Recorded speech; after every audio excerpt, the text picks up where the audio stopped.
As the field comes through, they will charge their way down to the straight. Here we go, we're racing. Caranta from Morgan Moore. Big slide from Caranta. They're all going to drift wide and Moore is off. Oh, poor Morgan Moore, completely blameless in that one. Tried to hold it round the outside, but he had 2 or 3 drivers cutting off in front of him, and there's 2 or 3 now off the road completely. That is the 423. I think that is Santeri Hakala. Yes, it is. He had an off on the formation lap, and now he's off at turn 2. What a miserable race for Santeri Hakala. But out in front as a result of all of that, is that Gabriel Stilp up front? Yes, it is. He's managed to fight his way forward. Burgoyne is in second by the look of it. And there's problems too for Natalia Granada on the Lando Norris chassis. Looks as though she's got damage from that incident.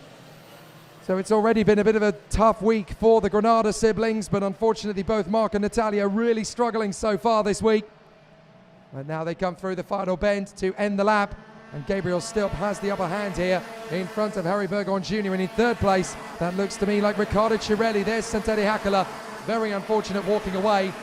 Martiniello in P4, well, he got a warning flag. That's a bit like kicking him in the ribs when he's already on the floor, as far as I'm concerned. But Caranta down to 5th as a result of that chaotic start. Then Geraghty, Bird, Carniac, Mins, Sharp, Jocelyn, Theveny, Eldridge, De Bia, and Theo Permez. So a brilliant race so far, but Gabriel Stilp holds the advantage to Harry Burgoyne, and he's already got a little bit of daylight with Cirelli trying to go with Burgoyne to support him. Caranta up to 4th past Martiniello. Yeah, great start there from Stilp, and it's not really a surprise to see him up at the front once again. We've seen it time and time again. He really has the pace. Our reigning champion here in the IWF 21 Juniors. You can see what's going on in the bottom right on our screen live. Let's get a replay of the start and see what happened with the incident. You can see the drivers in the midfield and, just at the front end, getting squeezed off the road there, and having to go straight on is the 329. That was such a shame there. Just a racing incident there for Morgan Moore, having to go straight on, manages to rejoin the circuit though, and he will continue on with the race, but definitely not in the position he would have been hoping to be in. Battles in the midfield, but we look back up to the front end as Cirelli's made the move there on Burgoyne, so Burgoyne's down into 3rd now. Caranta trying to get involved in this battle as well. So we drive forwards, Cirelli, Burgoyne. Oh, Burgoyne having a look on the inside, trying to go for the opposite line of Cirelli, seeing if he can make a mistake in the victory lane driver. Burgoyne applying a lot of pressure right now all over the back of Cirelli. Stilp not feeling any of it right now as he's 8/10ths out in the lead down the straight. You can see his mechanics of Gabriel Stilp and the team boss just telling him to be smooth on the steering there from Dan Stilp as he goes down the home straight. So Gabriel still out in front right now.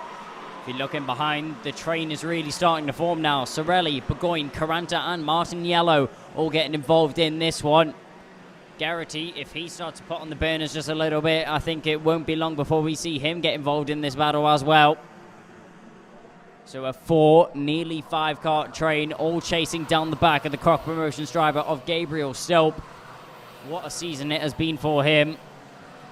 He has really performed well over in the United Kingdom, and it looks like he's bringing over that performance into Europe. A look on the inside there from Martiniello. Goes for the move on Caranta, but didn't manage to make his stick up at the top corner.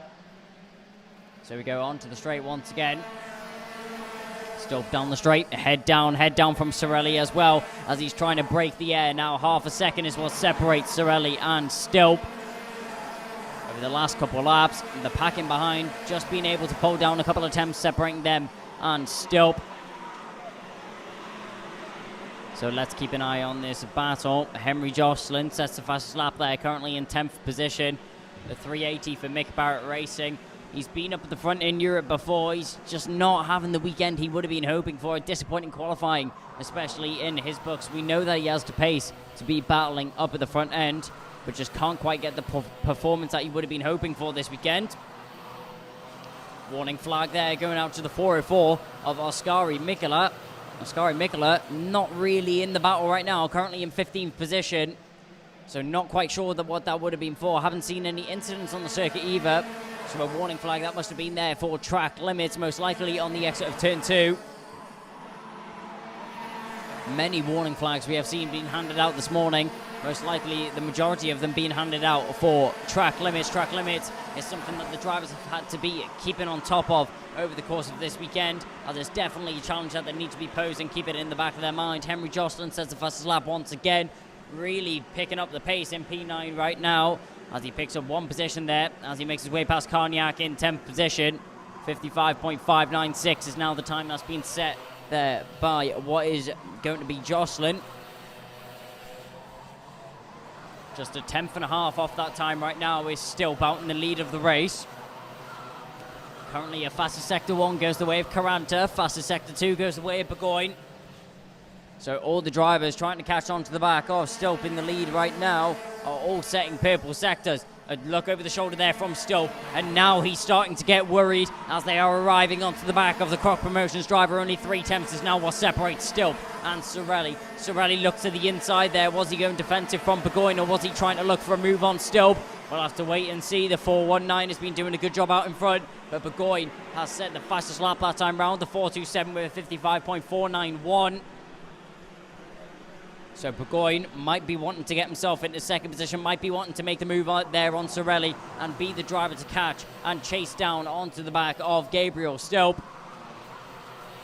Just over half the race has now been completed, so not long left for these drivers to sort themselves out in the positions that they want to finish in. Obviously everyone wanting to finish on that top spot, but only one can manage to do so around the final corner, and this is where things get interesting. A look up to the grandstand there from Stilp, looks for his team representatives, goes to the inside, goes defensive. Sorelli follows him through.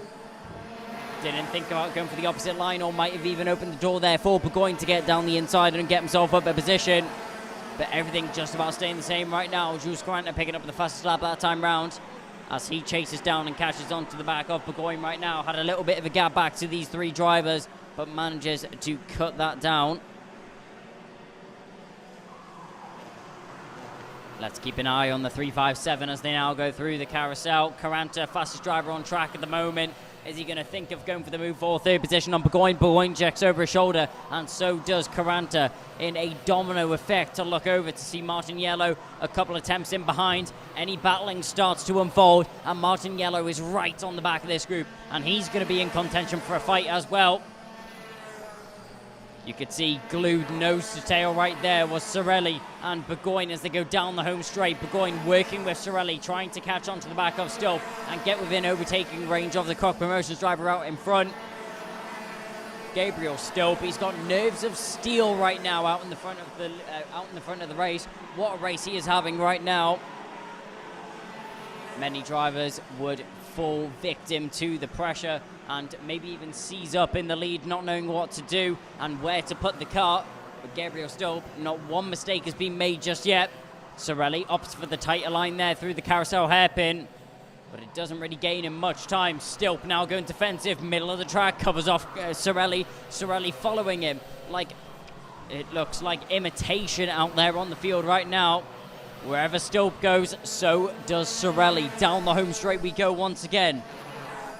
Penultimate lap of the race now started. Inside goes Stilp, around the outside. Burgoyne, can he get them both? No, he's actually going to lose out to what is Caranta now. It makes his way into 3rd position. So Burgoyne tries to go to the outside there of Sorelli and is going to lose out to Caranta in 3rd position. Gabriel Stilp still out in the lead of this race right now. Caranta is getting even more hungry. He wants more. He's gained 1 position, but he wants just 1 more at least. He's going to try and make the move on Sorelli. They go up towards the carousel now. Is there an attempt from Sorelli? He looks to the inside, slammed the door in his face, does Stilp, and there goes Caranta. Caranta gets on the inside, gets himself into 2nd position. Now Burgoyne's all over the back of Sorelli once again. They all go defensive down the home straight. Burgoyne to the outside, inside there goes Stilp, and so does Caranta and Sorelli as they're all battling through the final couple of corners. Caranta's actually going to lose out on one as Sorelli manages to get himself back into 2nd position, but they go down the straight once again. Here comes Martin Yellow. He's going to get the move there done on Burgoyne as well. Stilp to the inside, following through. There goes what is Caranta into 2nd position. Martin Yellow in all of this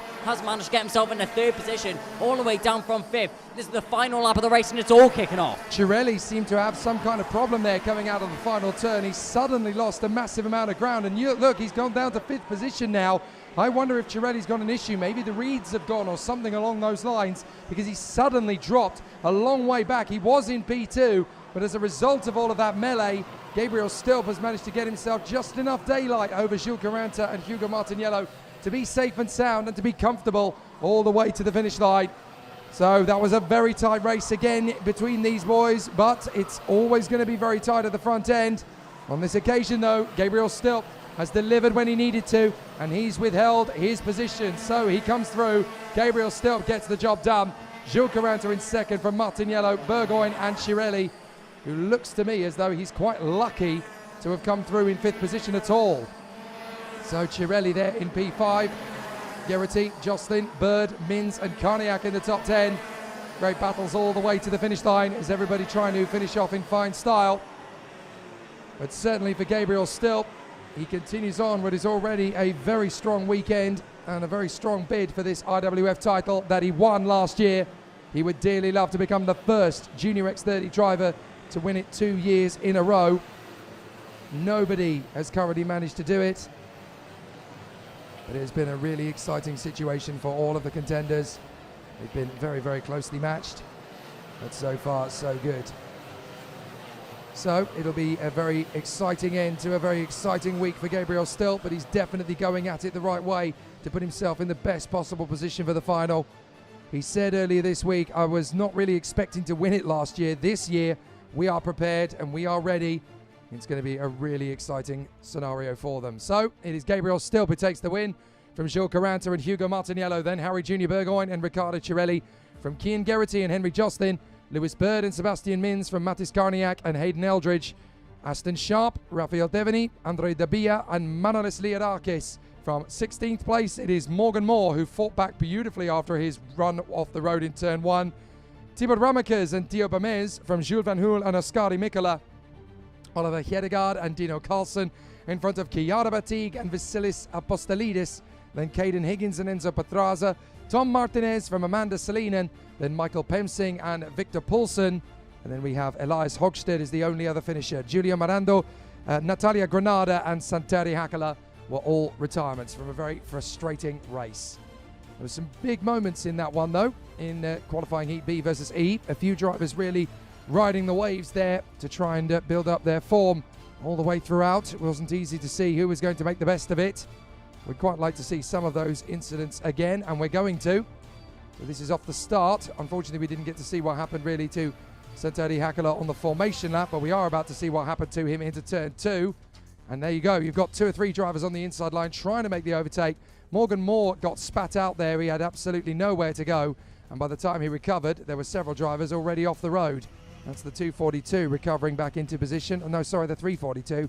I should say Chiara Batig getting spat out of the racetrack. Look at Stilp's defence. He just knows exactly where to place the kart. Burgoyne trying to go right round the outside of him. The kart spitting out and drifting wide to 4th. But this was getting pretty physical all the way through. Caranta just trying to place his kart in the right place at the right time. And Martiniello able to move his way forward. Look at what happens to Cirelli there. Look, he just suddenly backs off and lets first Caranta, then Martiniello, and then Burgoyne through on the last lap. Definitely something not quite right there with Cirelli.